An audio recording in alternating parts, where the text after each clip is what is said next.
Welcome to 1 minute revision. আজকের আমাদের topic functions of language. আমরা আমাদের ল্যাঙ্গুয়েজকে মনের বিভিন্ন ভাব প্রকাশ করার জন্য ইউজ করে থাকি। আজকে আমরা সেগুলো সম্পর্কেই জানব। প্রথম ফাংশনটি হলো instrumental function. I want some water. এই বাক্যটির মধ্যে দিয়ে আমরা আমাদের প্রয়োজন বা চাহিদা পূরণের কথা বলছি। তো এটাকে এই ধরনের যে সেন্টেন্সগুলো এইগুলোকে আমরা বলবো ইনস্ট্রুমেন্টাল ফাংশন। পরেরটি হলো regulatory function. Please maintain silence.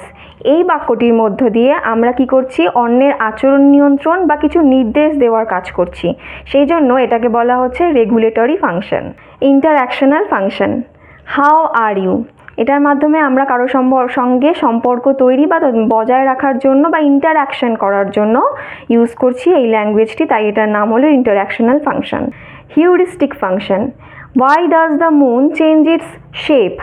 তাহলে এই বাক্যটির মধ্যে দিয়ে আমরা কিন্তু নতুন কিছু আবিষ্কার করতে চাইছি বা কিছু জানতে চাইছি। এই ধরনের ফাংশনকে বলা হচ্ছে heuristic function. Personal function. I love reading books.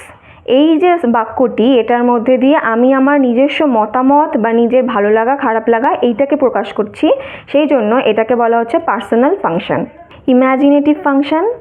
আমাদের সৃজনশীলতা বা কল্পনা প্রকাশ করতে আমরা এই ল্যাঙ্গুয়েজটা ইউজ করে থাকি। For example, if I were a bird I would fly across the sky.